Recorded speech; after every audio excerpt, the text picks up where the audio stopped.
Hi guys, Assalamu alaikum. This is Siddiqur Rahman. Welcome to my new another video. So আজকের এই ভিডিওতে আমি যে বিষয়টা নিয়ে আলোচনা করব এটা হচ্ছে আমার মনে হয় প্রতিটা ইয়াং ছেলেদের অথবা মেয়েদের দেশ ছাড়া উচিত। সো আমি কেন এই কথাটা বললাম তার কিছু বাস্তব উদাহরণ আমি আপনাদেরকে দিব। সো আমরা জানি আমাদের বাংলাদেশের সিচুয়েশন, কারেন্ট সিচুয়েশন এবং বাংলাদেশের আর্থিক ফাইন্যান্সিয়াল সিচুয়েশন, আমি বলবো না বাংলাদেশ একটি দরিদ্র কান্ট্রি। যদি আমাদের দেশ দরিদ্র হইতো তাহলে এত হাজার হাজার কোটি টাকা হচ্ছে বিদেশে পাচার হইতো না, এত হাজার হাজার কোটি টাকা দুর্নীতি হইতো না। অবশ্যই আমাদের দেশ একটা উন্নত দেশ, বাট আমাদের দেশের যে ক্ষমতা বা যে দেশের সিস্টেম, ম্যানেজমেন্ট সিস্টেম, সেটা হচ্ছে আমাদের সমস্যা। আমরা নেতা পছন্দ করতে, সিলেক্ট করতে আমরা ভুল করি। আমাদের যে প্রতিটা সেক্টর হচ্ছে করাপ্ট সেক্টর। সো আমি এই কিছু এগুলো নিয়ে রাজনীতি বা পলিটিক্স নিয়ে কিছুই কথা বলবো না। আমি বলবো আমাদের যে ইয়াং জেনারেশনের যে প্রেক্ষাপট সেটা নিয়ে বলবো। আমি কেন কথাটা বললাম, সো আমি লাস্ট 6 মান্থ ধরে মালয়েশিয়া আছি একজন ইন্টারন্যাশনাল স্টুডেন্ট হিসাবে। সো আমি 6 মান্থে অনেক জিনিস অবজার্ভ করলাম। এখানের স্টাডি, এখানে হচ্ছে বিজনেস, এখানে জব সেক্টর, এখানের যে ট্রান্সপোর্ট, এভরিথিং বাংলাদেশের থেকে হচ্ছে। এখানে যদি আমরা 2025 থেকে বাংলাদেশ 2020 আছে, মানে অ্যারাউন্ড 5 ইয়ার 10 ইয়ার পিছনে আছে বাংলাদেশ পিছনে। এখানে প্রতিটা sector modernise, digital, everything develop country. But আমাদের দেশে কিছুই নেই। না আছে ভালো একটা পাবলিক ট্রান্সপোর্ট, না আছে ভালো একটা এডুকেশন সিস্টেম, না আছে ভালো একটা অর্থনৈতিক সিস্টেম, না আছে ভালো একটা financial opportunity, job opportunity. Graduation করে স্টুডেন্টই জব পায় না। সো আপনার আমার মতো কি জব পাবে? আমাদের এখানে একাডেমিক রিকোয়ারমেন্টগুলো আর এখানের একাডেমিক রিকোয়ারমেন্ট হিউজ ডিফারেন্ট। আমাদের মাস্টার্স কমপ্লিট করে অনেক ছেলের কীভাবে সিভি লিখতে হয়, আমি কদিন হচ্ছে বাংলাদেশের হচ্ছে ওনার নাম বলেছি, বাংলাদেশের যে ওনার ছিলেন, ওনার একটা ভিডিও দেখছিলাম। সো ওনার ভিডিওতে উনি একটা জবের জন্য পোস্ট করেছিলেন, সেই জবের জন্য একটা সিভি দরকার। সিভিটাও একটা প্রপার লিখে দিতে পারে না। বাট এখানে এডুকেশন সিস্টেমে প্রতিটা এগুলো সিভি বলেন, প্রেজেন্টেশন বলেন, তারা হচ্ছে ক্লাস 4-5 বাচ্চারা এগুলো ভালো প্রেজেন্টেশন তৈরি করতে পারে। সো এখন হচ্ছে এই আলগা মোটিভেশন বাদ দিয়ে আমি যে কথাগুলো বলতে চাচ্ছি সেটা হচ্ছে যে এখানে হচ্ছে আমি কিছুদিন আগে, প্রায় 15 দিন হবে, আমি হচ্ছে চুল কাটতে গেছিলাম। সো চুল কাটতে গিয়ে একটা জিনিস অবজার্ভ করলাম। আসার পরে অনেকবার চুল কাটা হয়েছে, বাট আমি লাস্ট 15 দিন প্রায় আমার 20 রিঙ্গিত চলে গেছে। 20 রিঙ্গিত মানে 20 রিঙ্গিতে বা আজকের রেটে যদি হিসাব করি বাংলাদেশের 600 টাকা। চিন্তা করেন, বাংলাদেশে এই 600 টাকাতে আমি 6বার চুল পালাইতে পারতাম।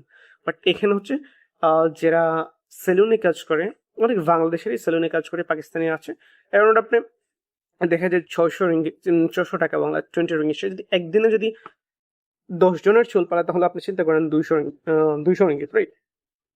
বাট এখানে কিন্তু আবার দাড়ি কাটলে কিন্তু এক্সট্রা আরো 5 রিঙ্গিত এড হয়।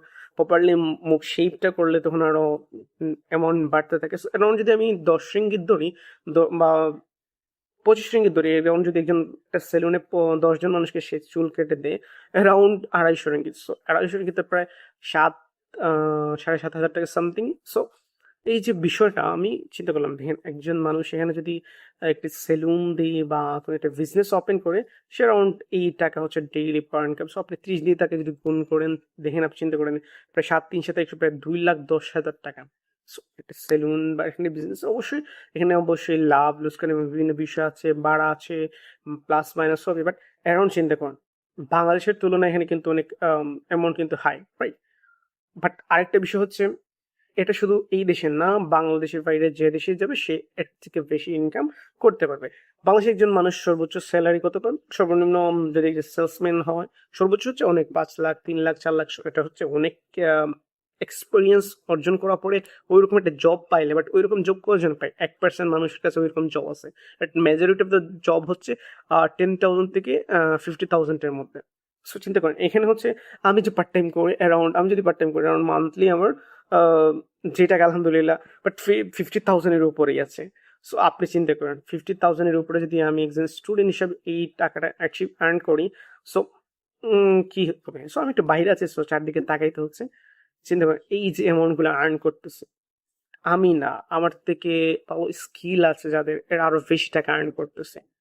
সো একটা রেস্টুরেন্টে যদি একজন student job, part time job করে, অ্যারাউন্ড সে 2,000 থেকে 3,000 টাকা আর্ন করতে পারতেছে। সো অ্যারাউন্ড লাখ টাকার মতো আর্ন করতেছে।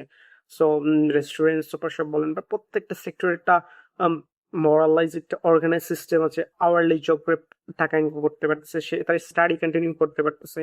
সো স্টাডি যখন কমপ্লিট করবে সে একটা হাই র্যাঙ্কিং সার্টিফিকেট পাবে, একটা ভ্যালুয়েবল সার্টিফিকেট পাবে। সো বাংলাদেশের ইউনিভার্সিটিগুলো সার্টিফিকেটের চেয়ে এখানে সার্টিফিকেটের ডিমান্ডটা অনেক বেশি। সো বাহিরে যে কেন আপনি আসবেন না, বাহিরের দেশ কেন চুজ করবেন না, তার কোনো রিজন আছে আপনার কাছে? না। বাংলাদেশে আমি ঠিক আছে, আমি আমার ফ্যামিলির সাথে থাকলাম, আত্মীয়স্বজনের সাথে থাকলাম, অনেক আনন্দ ইভেন্ট এগুলো আমি হয়তো মিস করতে পারি। বাট আপনি চিন্তা করেন, আপনি এই যে সময়টা আপনার অ্যারাউন্ড হচ্ছে 25 to 30 ইয়ার্সের মধ্যে বেশিরভাগই ইয়াং জেনারেশন আমরা বেকার থাকি। বাট এইখানে হচ্ছে 70%-এর কাছে জব নাই, ওই 30%-এর কাছে জব আছে।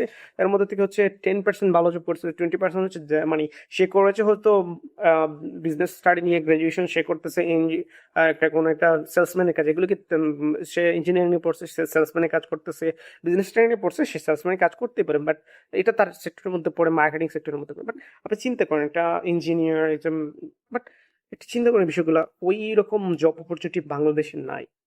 সো এই জন্য হচ্ছে আপনার উচিত বাংলাদেশের বাইরে আসা। যখন আপনি বাংলাদেশের বাইরে আসবেন, মাইগ্রেট কালচারের মধ্যে থাকবেন, মাইগ্রেট সোসাইটির মধ্যে থাকবেন, আপনি অনেক কিছু শিখতে পারবেন, জানতে পারবেন, বুঝতে পারবেন। আর নতুন কালচারের সাথে, নতুন দেশের সাথে, নতুন মানুষদের সাথে যখন আপনি অ্যাডজাস্ট করে নেবেন নিজেকে, আপনি অনেক ডাইভার্স কালচারের সাথে যখন নিজেকে অনেক কিছু শিখতে পারবেন, তাদের কালচার, তাদের হচ্ছে ওয়ার্ক এক্সপিরিয়েন্স। তার কিন্তু এখানে কিন্তু টাইমের বাইরে কোনো কাজ না, 1 to 9 to 5, 10 to 6, 9 to 7, but আপনাকে প্রপারলি 8 আওয়ার্সের বেশি এখানে কোনো কাজই নেই। 8 আওয়ার্স কাজ করবেন, ওভারটাইম করলে ওভারটাইমের জন্য পাবেন এক্সট্রা স্যালারি। সো পুরো স্টুডেন্ট বলেন, তারপর হচ্ছে আপনি ওয়ার্ক ভিসা বলেন, বাট আপনাকে দেশের বাইরে যাওয়া উচিত। আমার মনে হয় প্রত্যেকটা মানুষের দেশের বাইরে যাওয়া উচিত। মিনিমাম সে যেন বাইরে গিয়ে তার জীবনের অন্তত 5 or 10 ইয়ার সে স্পেন্ড করে, ঠিক আছে। আর কিছু হচ্ছে আমরা আমাদের দেশের জন্য কিছু করা উচিত। বাট আমরা যদি এখানে আসি, এখানে আর্ন করে সেই রেমিটেন্স যদি আমি আমাদের দেশে পাঠাই, সো হিউজ অ্যামাউন্ট। সো আমাদের দেশের হচ্ছে অর্থনীতির বড় একটা অংশ হচ্ছে রেমিটেন্স। সো আমরা প্রপার ওয়েতে যখন আর্ন করবো এবং সেই অ্যামাউন্টগুলো যখন আমরা দেশের রেমিটেন্স হিসেবে পাঠাবো, সো আমাদের অর্থনীতিটাও কিন্তু ডেভেলপ হচ্ছে। সো বিষয়গুলো চিন্তা করে দেখবেন। তারপর হচ্ছে আরো কিছু জিনিস আমি আপনাদের সাথে শেয়ার করলাম। তারপর হচ্ছে আর তো কিছু বলার নেই, বাট এই হচ্ছে বিষয়গুলো আমি কেন মানে অনেক চিন্তা করতেছি ভিডিওটা মেক করবো। সো এই চিন্তাধারা থেকে ভিডিওটা মেক করা। সো প্রত্যেকটা মানুষের উচিত প্রপারলি গাইডলাইন ফলো করে দেশের বাইরে যাওয়া। সেটা আপনি স্টাডি ক্ষেত্রে যেতে পারেন, স্টাডি করলে ভালো ভালো ইউনিভার্সিটি আছে দেশে, শুধু মালয়েশিয়া না, আপনি ওয়ার্ল্ডের বিভিন্ন দেশ চুজ করতে পারেন। অস্ট্রেলিয়া খুবই ভালো একটা অপরচুনিটি আছে, ইউএসএ, কানাডা, ফিনল্যান্ড, তারপর হচ্ছে ইউরোপিয়ান দেশগুলোর মধ্যে তো হচ্ছে আপনার ফিনল্যান্ড বললাম, হাঙ্গেরি, মাল্টা, অস্ট্রিয়া, ইতালি, জার্মানি, এগুলো চুজ করতে পারেন। সো ইতালি, জার্মানি এগুলো হচ্ছে ফুল ফান্ড স্কলারশিপ পাওয়া যায়। সব ওই দেশগুলো চুজ করতে পারেন। তারপর হচ্ছে মালয়েশিয়াতে প্রায় 50%, 30%, 35%, অ্যারাউন্ড অনেকগুলো স্কলারশিপ আছে, মিড রেঞ্জ ইউনিভার্সিটি আছে, যেগুলোতে হচ্ছে আপনি স্টাডি পাশাপাশি জবও করতে পারতেছেন এবং কাভার করা যায়, এগুলো হচ্ছে স্টাডি করে কাভার করা। বাট টপ র্যাঙ্ক ইউনিভার্সিটিগুলোতে আসলে, প্রাইভেটগুলোতে আসলে আবার টাফ হয়ে যায়। বাট আপনি যদি পাবলিকগুলোতে আসেন, পাবলিকের যদি রিকোয়ারমেন্ট আপনার কাছে থাকে, তাহলে আপনি কিন্তু ইজিলি স্কলারশিপ গেইন করতে পারতেছেন, খুব অল্প টাকায় আপনি কিন্তু গ্রাজুয়েশন কমপ্লিট করতে পারতেছেন। সো এই পুরো বিষয়গুলো আপনি চিন্তা করে আপনার একটা ডিসিশন নেওয়া উচিত, আপনার দেশের বাইরে যাওয়া উচিত। সো দেশের বাইরে যদি ভাই যান না, কিছুই করতে পারবেন না। বাংলাদেশে থেকে আসলে কিছু করা যায় না, বাংলাদেশ থেকে কিছু করা যায় না, এই কথাটা যখন কেউ শুনবে সে বলবে ভাই আপনি কিছু করতে পারেন না, দেখে আপনার অ্যাবিলিটি নেই। ভাই ঠিক আছে, বাংলাদেশ থেকে অনেক কিছু করা যায়। আলহামদুলিল্লাহ আমিও যখন বাংলাদেশে ছিলাম, আমি যখন ফ্রিল্যান্সিং করতাম, আলহামদুলিল্লাহ অনেক ভালো টাকা ইনকাম করছি। সো সেটা আমার ফ্রেন্ডস, আমার পরিচিত যারা আছে তারা জানে আমি কি করছি না করছি। সো আপনি অনেক কিছু করতে পারবেন বাংলাদেশে কিন্তু ফ্রিল্যান্সিং, বাট ফ্রিল্যান্সিং এর যে হাইপটা ক্রিয়েট হয়েছে বাংলাদেশে, বাট ওইভাবে কিন্তু আসলে ফ্রিল্যান্সিংটা না রে ভাই। ফ্রিল্যান্সিংটা হিউজ একটা ডিফারেন্স। আমি চিন্তা করতেছি সামনে একটা ফ্রিল্যান্সিং নিয়ে ভিডিও বানাবো। সো সিচুয়েশনটা কেমন, মার্কেটিংটা কেমন। সো আমি অ্যারাউন্ড 2018 থেকে এগুলো নিয়ে রিসার্চ করতেছি, 2020 থেকে 2021 থেকে প্রপারলি হচ্ছে আমি ফ্রিল্যান্সিং এর জার্নি করেছিলাম। সো এখন পর্যন্ত আমার ফ্রিল্যান্সিং জার্নি চলতেছে। সো বাংলাদেশে আপনি স্কিল ডেভেলপ করেন, আমার হচ্ছে যে দেশেই যান সে দেশের স্কিল ডেভেলপমেন্ট, যদি স্কিল থেকে ভালো একটা আর্ন করতে পারবেন। এবং প্রত্যেকটা জিনিস বাংলাদেশে থাকে না, আমি আপনাদেরকে বাধা দিব না, বিভিন্ন প্রতিষ্ঠান আছে, ভালো ভালো স্কিল ডেভেলপার আছে, তাদের কাছ থেকে স্কিলগুলো ডেভেলপ করে নেন, তাদের কাছ থেকে শিখেন এবং স্কিলগুলো ডেভেলপ করে নেন। সো আমি ছোটখাটো একটা মানুষ, আমি আপনাদের কাছে কিছু জিনিস আমার মাথায় ছিল, মানে দিন দিন ঘুরপাক খাচ্ছে, আমি চিন্তা করলাম এগুলো আপনাদের সাথে শেয়ার করা উচিত। সো সেই চিন্তাটা থেকে এগুলো শেয়ার করা। So thank you so much. আশা করি ভিডিওটা আপনাদের ভালো লাগবে। আর আমি যেহেতু আশেপাশে ভিডিও মাঝে মাঝে মধ্যে হচ্ছে আশেপাশে তাকাইছি, সো এগুলো হচ্ছে প্রমোশনের দৃষ্টিতে দেখবেন। বাট আমি হচ্ছে খুবই শাই ফিল করে ভিডিও বানাইতে। তারপরেও যেহেতু একটা আউটসাইডে বসে ভিডিও বানাইতেছি, অবশ্যই আশেপাশে মানুষ যাচ্ছে, আমি আসতেছে। সো এগুলো একটু ডিস্ট্রাকশন ফেস করাইছে। So but it's okay. Thank you so much. Have a good day.